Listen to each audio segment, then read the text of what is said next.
You can have varied plans, you can have watertight strategies, but until and unless people are connected and see the purpose, that's what brings it to life. I think a lot of times individuals go with, will this look good on my resume? The question that I will encourage everyone to ask is, will this help me grow? Will this help me apply my capabilities to the best of my potential?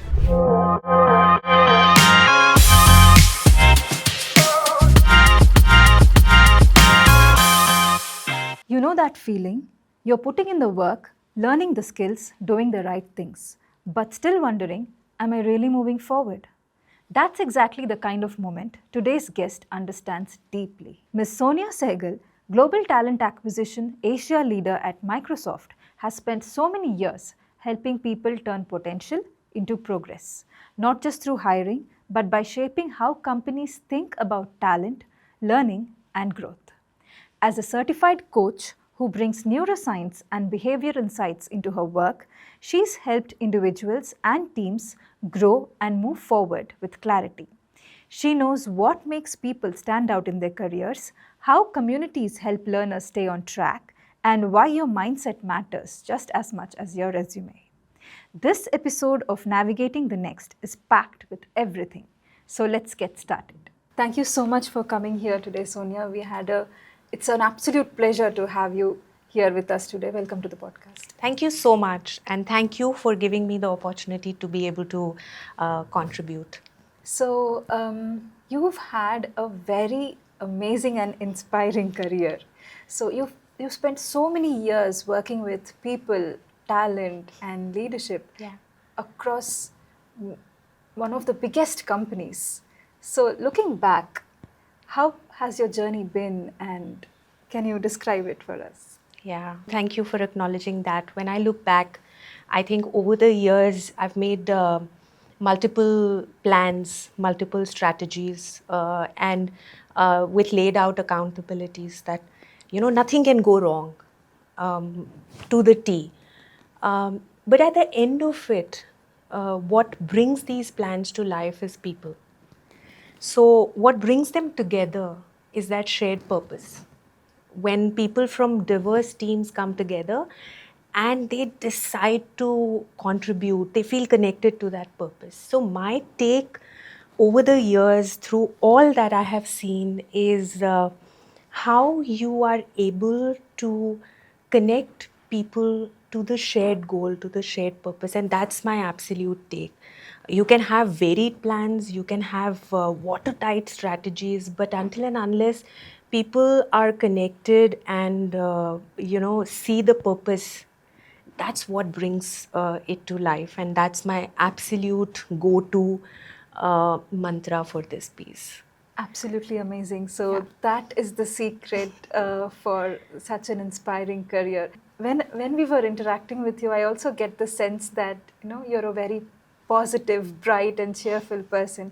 So to be to be carrying such big responsibility and also to be this cheerful, I think that speaks volumes about you. So that's really inspiring. So you've spoken about how shared connections and people and purpose are at the heart of everything you've achieved so far. So can you take us back to a moment where you've seen people learn, grow, and transform through shared effort? Yeah. Actually, one visual that stays very close to my heart is we were at one of the campuses doing a hiring drive, and of course, the scenario. The students are constantly sort of waiting for their chance, and there's a lot of there are a lot of tense moments in the air. There's pressure, but what I observed is in that moment, I saw a group of them sort of. Forming a community and trying to coach each other. So they had not slept. There was anxiousness. There was also competition. But I think in that moment, they just gave it away.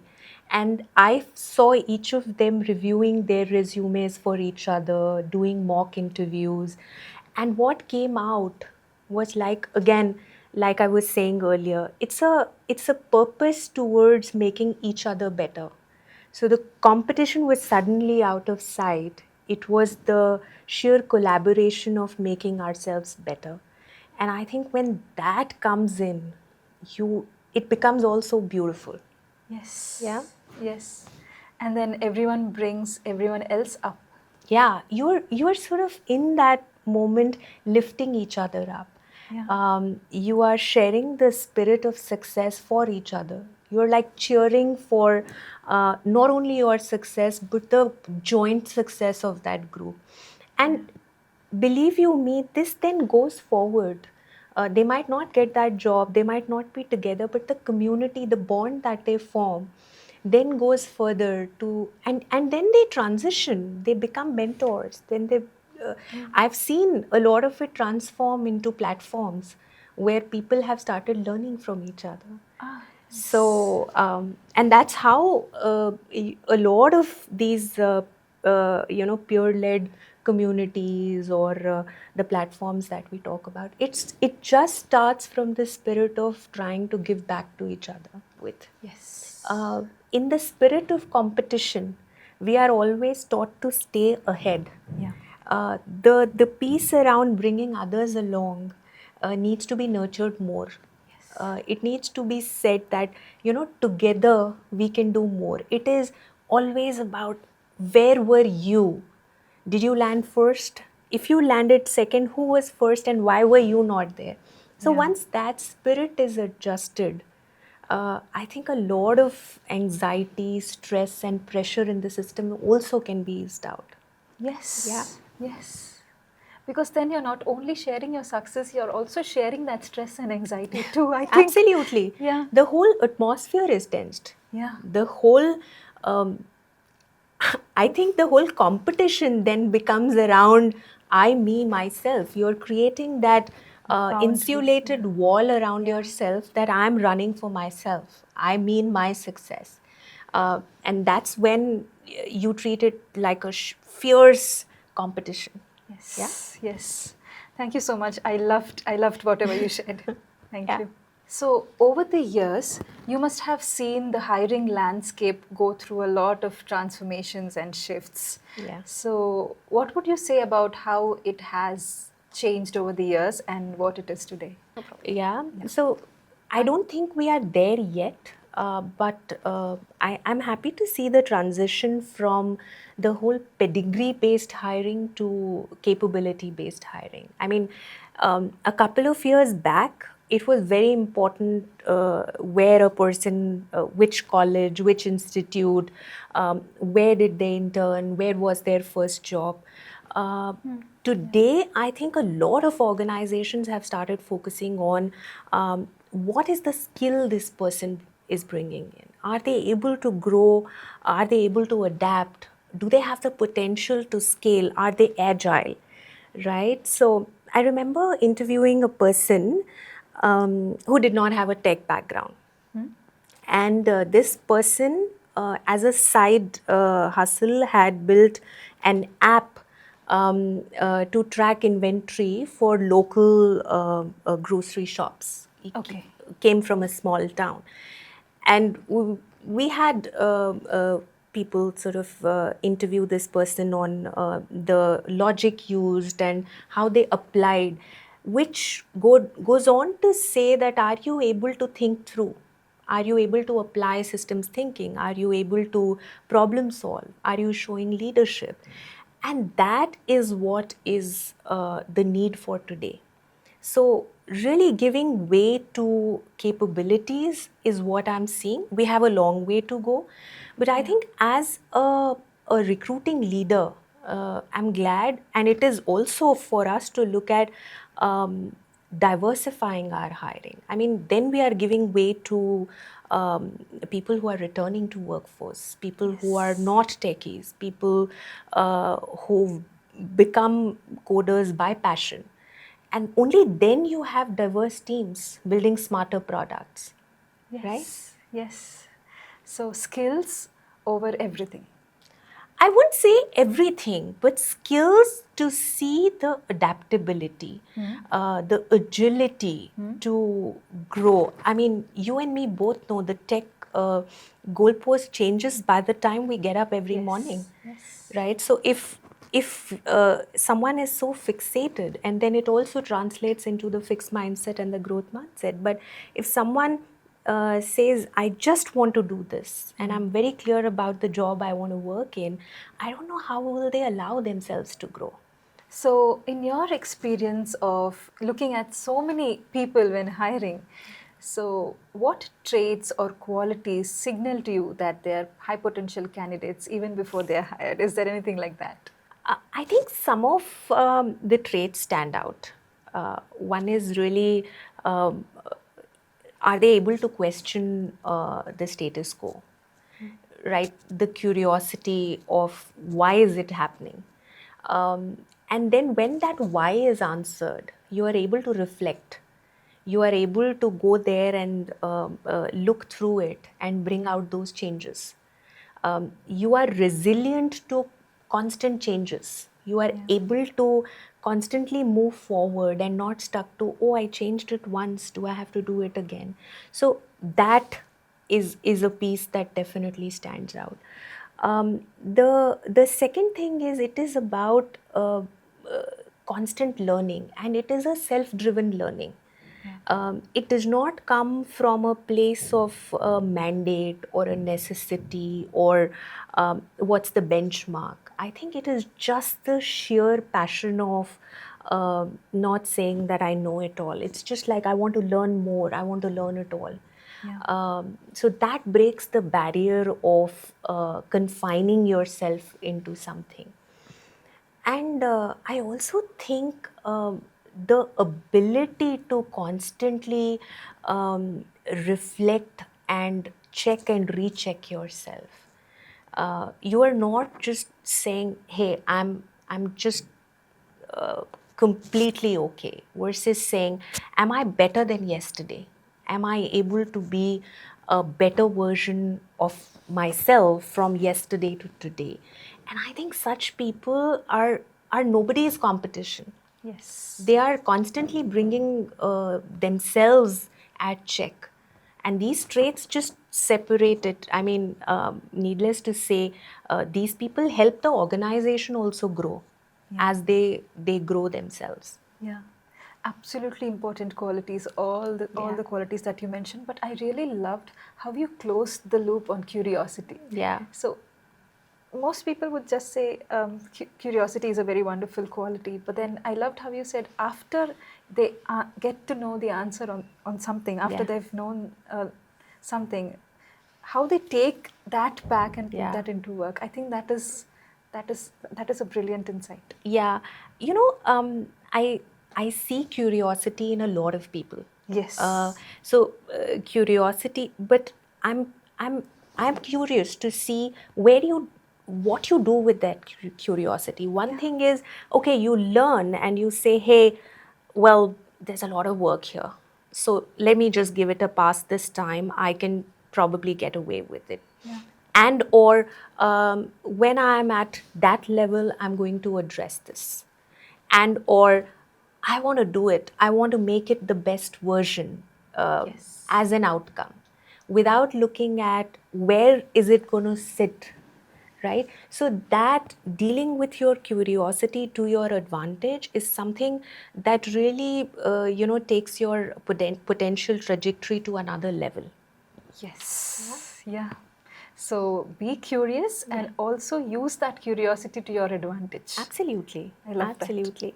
I mean, don't do a check-in with curiosity and say, well, I asked the right questions. A lot of people are satisfied at just that. They use it to stand out. Yes. Right? And it's good to see that. I mean, you stand out in a crowd, people notice you, you're asking the right questions, but what are you doing with those questions? Are they helping you progress? Because remember, if an individual progresses, the group, the team, the organization progresses with them. Yes. So what unconscious filters do you think still exist in hiring, and how can students navigate them without losing their own self or identity? Yeah.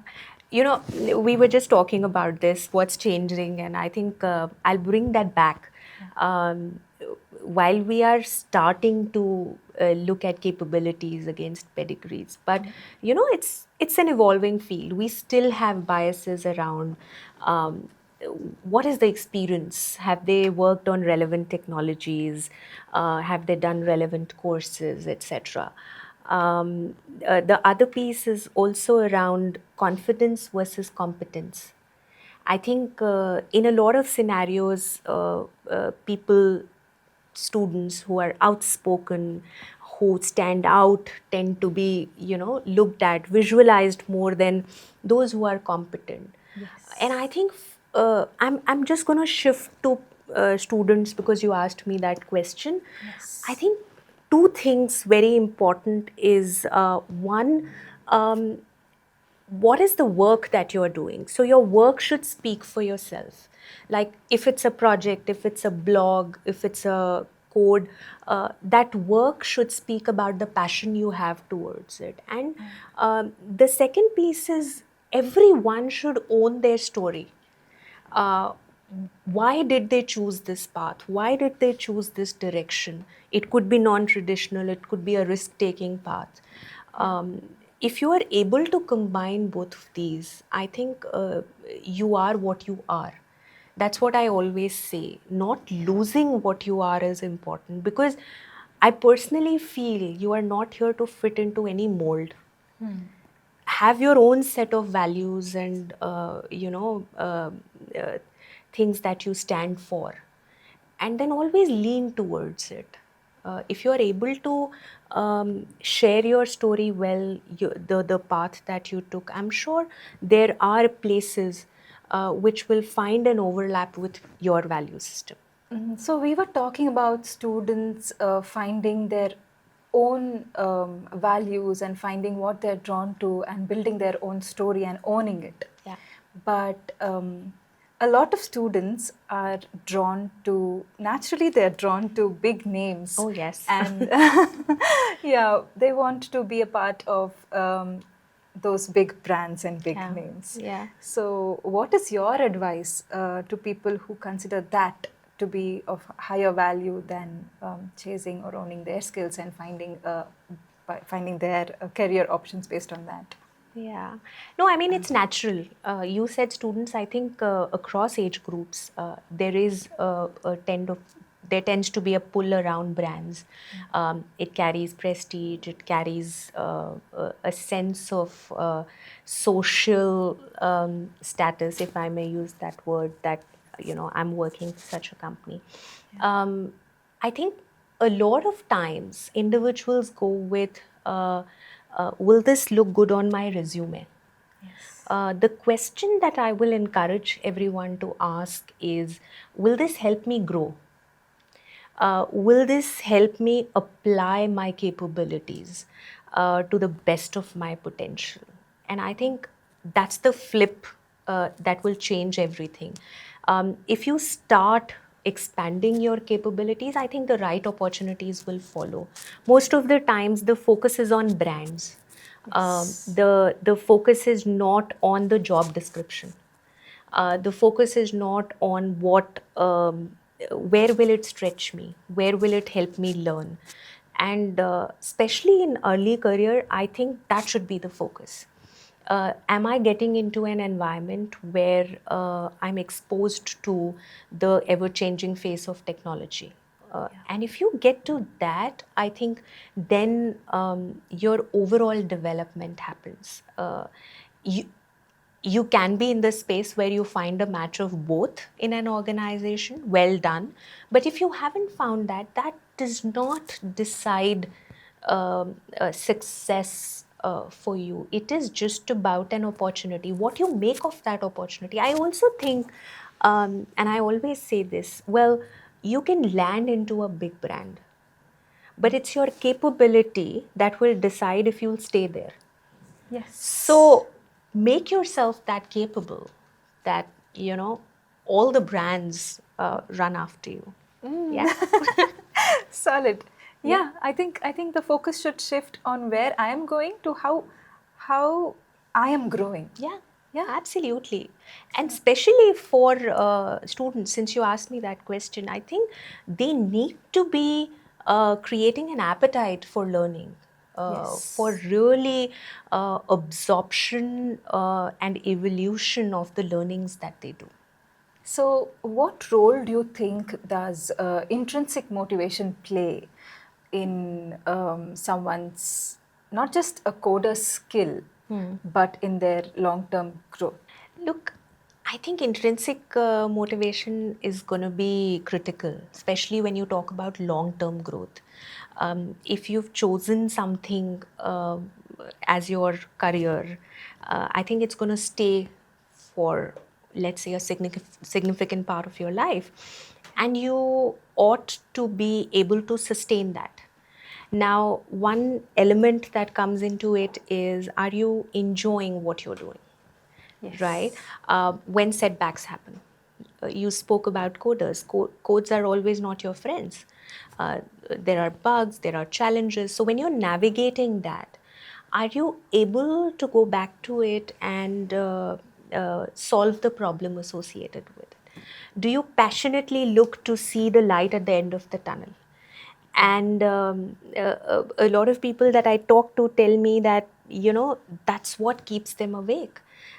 Really going back to saying tech for good, maybe, or Yes. maybe social causes. So where I'm going to with that is, it can be developed if you start relating it to your passion. Maybe going back to saying, what gives you energy? What are you absolutely passionate about? And not doing coding and or any job that you are into for it to land in any part of your life, whether resume, whether experience, wherever that is, right? Yes. And we have enough and more on it. We can do a separate series on ikigai, let's just say that. But Yeah. it is purely about identifying your passion and then bringing it back to it, because sustaining the setbacks becomes slightly easier.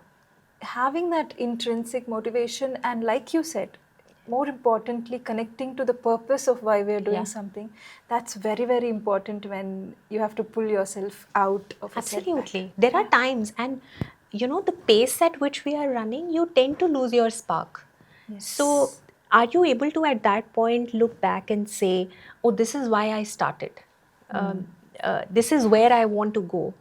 And like you said, pulling yourself up just becomes a bit easier.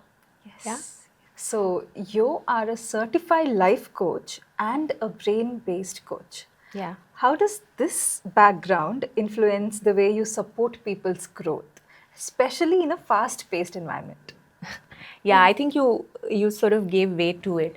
Um, I think the brain-based coaching has, and the whole understanding of neuroscience has helped me understand the importance of pause, reflect, reframe. Because, like you said, the fast-paced environment. So we are always in go mode. Yeah. Let's just go, go, go. What next? Where is it? What is it? So the pressure is absolutely on action. Yes. In that scenario, if somebody is going through a tough situation, I think the first question you will ask is, okay, what next? Right? Because the Yes. focus is also on action. Naturally, yes. With the awareness of neuroscience, when I'm coaching, helping someone to just pause and say, why is it happening? If you were given another chance, really, what would you want to do? So helping someone rethink. And if you just go back and see, people just need the space and belief and clarity of mind to say, yes, you can do it. So it's really about slowing down the pace, creating the safety, and helping them rethink.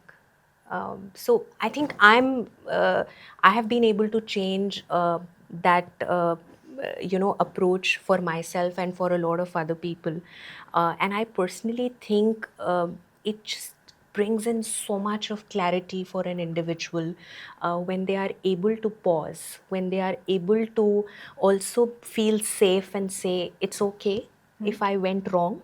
It's okay if I'm not getting the solution, but because I have sat down and reflected, I am renewed to go ahead and try it again. Yeah. Yeah. I also think that takes a lot of courage. And that courage comes from the belief that you have said it's important. Yeah. It needs, because when you sit down with a coach, you start from a place of I do not know. And that courage gets plugged along with the conviction that that reflection creates, saying, yeah, you do not know, but you are creating an avenue to know, right? And that's what is needed. Yes. Yeah. I really like and appreciate the work that coaches do. I've recently started learning about it. Yeah. But this doesn't happen in regular conversations, even though you're sitting with a mentor, a professional mentor in workspace. Yeah. What you do is absolutely amazing. Yeah. It is largely around helping someone realize their potential, Yeah. which takes time and energy both. Yes. Yeah. I think for coaches to be able to do that, they also need to have a lot of drive towards it, because Yeah. largely it's selfless. It is. I mean, here's the thing: a lot of CXOs, a lot of Yes. execs today work with multiple coaches, right? The coaches don't get any spotlight for it, but they put themselves in that exec's shoes and think for him or her, and then help them rethink, reframe. So it is about commitment. It is about really investing in that individual, and then you have multiple individuals like that you work with in your clientele. Thank you for that insight. Yeah. Yeah. Lots of respect for what you do. Thank you. So, you bring neuroscience into your work. Yeah. So, how does that change how you work with talent, or how you work with leadership, or how you work with growth? Yeah. So neuroscience, and if you've heard of this, neuroplasticity, which means that the ability of brain to learn, relearn. Right? That talks about the potential that you create for yourself. I'll give you an example. And I've heard this many times, I'm not good at public speaking.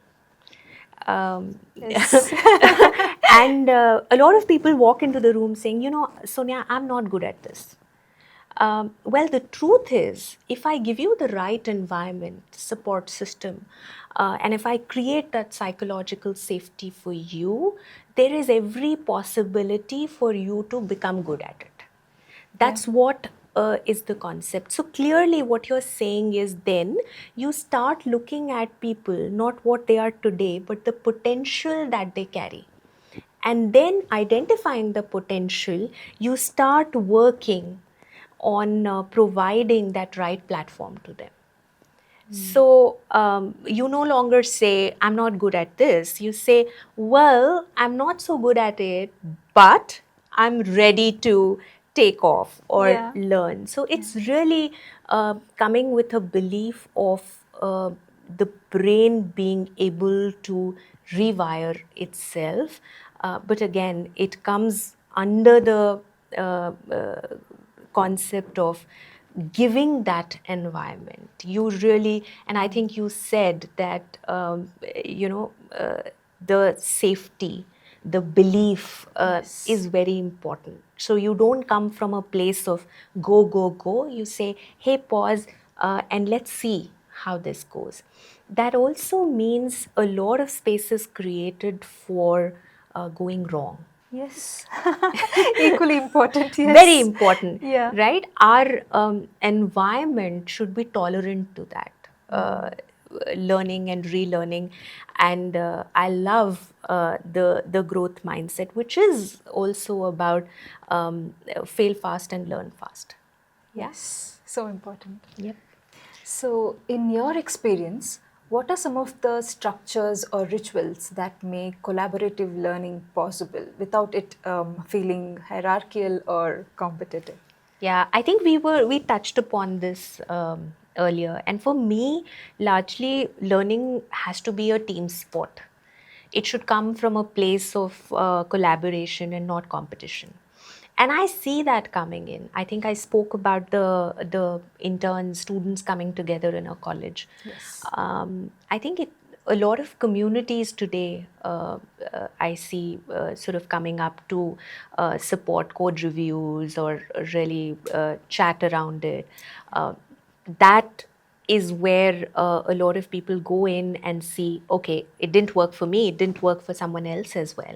So not only does it nurture community spirit, it also ushers confidence in those who've not spoken about uh, these things. So, the community circles, the peer reviews, the coding platforms, um, uh, a lot of people come up with clubs. And I know Yes. institutes have it. But today, I think experienced folks have started coming together with aligned interests. So it is only, and I'm just linking this back to what we were talking a while back, really contributing to each other's learnings. Um, and then what can add as a layer on top of it is really about identifying mentors. Yes. I think as a huge beneficiary of mentorship, I myself have had my mentors open doors or identify doors that I never thought will exist for me. So, amidst all this, where you are presenting yourself, showcasing yourself, or evaluating yourself, the deep human connection comes from a mentor who's able to see it from a different lens and take you as you are. So but again, the only thing I will want to say is an individual needs to know what they want out of that mentorship, and Yes. clearly put themselves out there to say, this is what I'm looking to achieve. A mentorship need not be, again, a name or a title that you get yourself up to saying, this is what it will land me to. I think identifying and then going back to, in fact, a lot of mentors um, in the early career space help the incoming hires in terms of just presenting themselves right. You know this. The campus to corporate is quite a revelation for a lot of them, and Yes. that's where the mentorship really comes in handy. So I think the community work, really putting yourselves out there, and making sure that you are intentional about showing up there, both for communities and then for your mentorship as well. I think should set us up to see some significant shifts in this space. Yeah. So many students and early career professionals tend to bottle up emotions when they feel that things are not going their way, or Yeah. when they feel that they're lagging or they're not able to meet their own expectations or meet their manager's expectations, whatever it is. Yeah. But their first response is to bottle up the emotions, push things under the rug, and keep going forward. Yeah. How important do you think it is that they find someone to talk to and have someone help them come out of this? Look, let's just accept it, whether it is a rejection, a resume rejection, or an interview rejection, or a conversation that didn't go right, anything of that sort, which does not leave you feeling positive, tends to have an impact on you. And the first reaction is we want to create a wall and we want to say, I hope nobody saw this. I don't want anyone to know that this is what happened to me. And that tends to hit you in different ways. It hits your confidence, it hits your own realization about your capabilities, and then your mind is not at rest. You are Yes. constantly rethinking what is it that didn't go right. So that spiral starts working downwards if you don't bring it out. Bringing it out means two things. One, accepting that things are not right, which is very tough. I think you said it needs courage. Yeah. It also needs self-awareness. You are aware of yourself and you're saying, I, I didn't do it well, but I'm wanting to make it better. So really, you have to first come to terms with it and then make sure that you're working with someone to realize it. I think the myth that I will want to burst here is a lot of times this is taken as a sign of weakness. If you sort of talk to someone or you put yourself out there saying, I was not able to do it. So clearly, if you are that person or if you are working with someone, you will need to let them know that this is not a sign of weakness. It is about realizing which part of you needs to be better. And that's the starting journey. And then as a coach, I always help people to really zoom in and see what is it that didn't work. And remember, we spoke about it. There is no such skill which you cannot acquire. It is really about investing in it and then saying, I don't know it yet, but I'm going to get there. Right? You at least start that journey. Yeah. And the first step to that journey is really accepting and then bringing it in your awareness. Yeah. And then probably the willingness to show up and work on it. Yeah, absolutely. Absolutely. Yeah. I think the willingness to work, and I'll just take a follow up on that, is the willingness to work most of the times comes with heavy expectations. Yes. And I think then that becomes very difficult for an individual. So the showing up part should not be tagged with any kind of success. The outcome can be just showing up, like just doing a check-in with yourself and saying, okay, so what am I doing today? Yeah. And just celebrating that realization. Yes. Because, when somebody is regaining their space, putting them on that scale of saying you ought to do this, you ought to do that, also hinders the journey ahead. So Because they have some new expectations all over again. absolutely, Yeah. right? So you Yeah. show up, that itself is celebration. So I think for everyone out there, I'll only tell you, don't live with what has not been a success. Just show up and say, I know it has not worked yet, but it will work. So and remember, no 2 days are perfect for you and me as well. Yes. Yeah. Thank you so much for that insight. Thank you so much. Yep.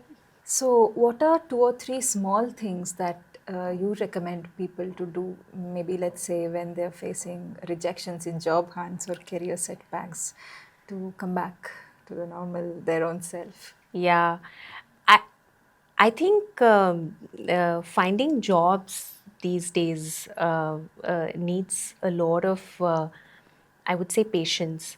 And for everyone who's looking at jobs, they will have to, maybe couple of things that I can think of. Every job that you look for, spend time seeing, and I addressed it earlier as well. Why am I wanting to do this? That does not mean that you take a lot of time to apply for jobs, but I think, does it connect with the learning that you have done? Does it connect with the passion that you have for the role? And likewise, make yourself eligible to it. I've seen a lot of applications just coming in which are tailor-made from technologies, just doing a blast. That does not give way to networking. That's the second piece of it. Network. Networking is a skill that helps you connect with the passion that you're doing. And remember, it's all going to come back to that spiral. Am I growing? So when you grow, do you grow in a number in your connection in the social media platform, or are you getting a connection that's helping you learn, that's inspiring you, that's supporting you? And in one of the sessions that I was doing, I said, well, what does your connection give you when you network? Does it support you? Does it inspire you? Or does it help you sustain? So focus on building your network as you are going through this search. And the third and the most important thing is own your brand, which is you, and carry it forward. I mean, if you have developed, let's say, an app, or if you have switched careers, streams, then own that brand and build the story around it.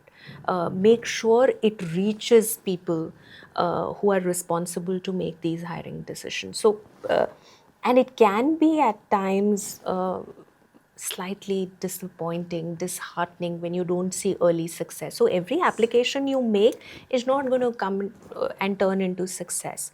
But every application you send out should have the same energy and enthusiasm, as if you are ready to start this job.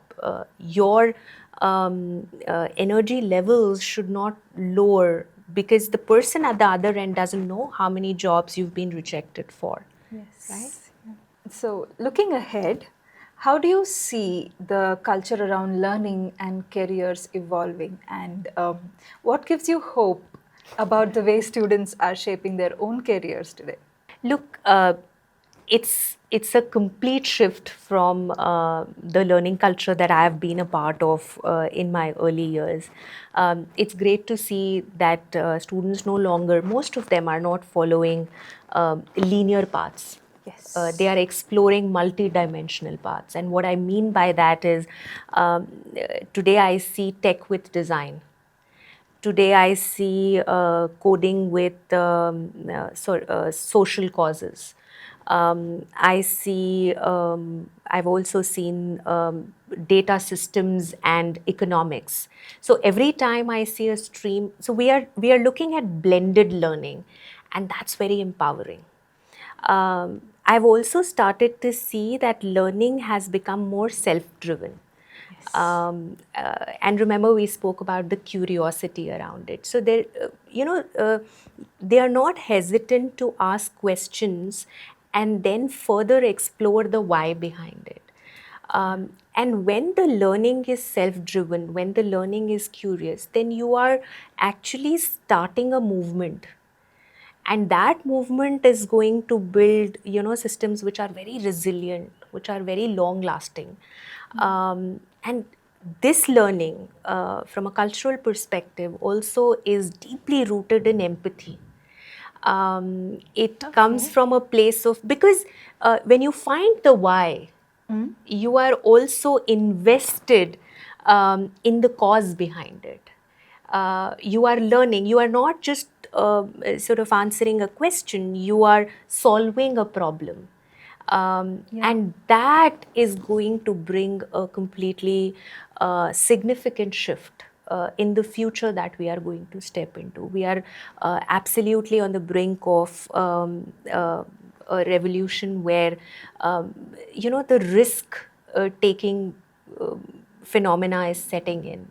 People are ready to build, people are ready to explore. I see students working on technology, on building things that ease life. I love how they are looking at, not only just the technical part of it, but how it will land. And definitely that will make the future look beautiful. And I would love to be a part of that future. I'm looking forward to it. Yeah, that's a very beautiful vision, and I completely resonate with your hope. Thank you so much for the brilliant insights that you shared with us. It was an amazing conversation. Now, if you please may, shall we shift into a rapid fire? Okay, I'll try, but I had a blast talking to you. Thank you so much. I think Yes. I loved the interaction and the exchanges we had. Yeah, Thank you. One word that defines great learning for you. I've said it many times, curiosity. If you could go back to college today, what is one thing that you would do differently? I think I will learn more about systems thinking, just to see how everything is connected. That's a huge part of my thinking today, and I wish I would have started early on that. Okay. What's an underrated skill that every techie should build? Empathy.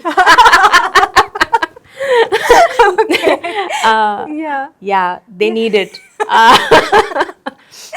I would love to see more of that. Okay. Yeah. A leader whose learning style you admire. I think two of them. I love Indra Nui for her people first leadership, greatly inspired by her. I also love Carol Dweck, a Stanford psychologist, and also brought forward the growth mindset word. So there are many, but these two for sure that inspire me. All right. So, what's a common myth about careers that you love to bust? Many, but the one I will go with is your first job defines you. No, careers evolve. So don't just think about where do I put my first step. Take that first step with confidence and explore the world. Thank you so much. Thank you a lot for spending time with us today and sharing your beautiful insights. I'm sure everything that you said carry immense value to everyone who's watching, especially students who are watching our podcast today. Thank you so much for being generous with the knowledge that you shared. Thank you so much. I enjoyed it too. Thank you. Thank you. What stood out in this conversation is that building a career isn't about chasing big names or following someone else's path. It's about trusting your pace and staying consistent even when things feel uncertain. Sonia generously reminded us that real growth often comes from small steps, peer support, and learning to focus on progress, not perfection. Thanks for tuning into this episode. If something Sonia shared resonated with you, pass it on. Maybe someone else needs to hear it today too. We have a lot of such interesting conversations and inspiring guests lined up for you. So until then, stay curious, use that curiosity to your advantage, keep learning, and never stop believing in your potential.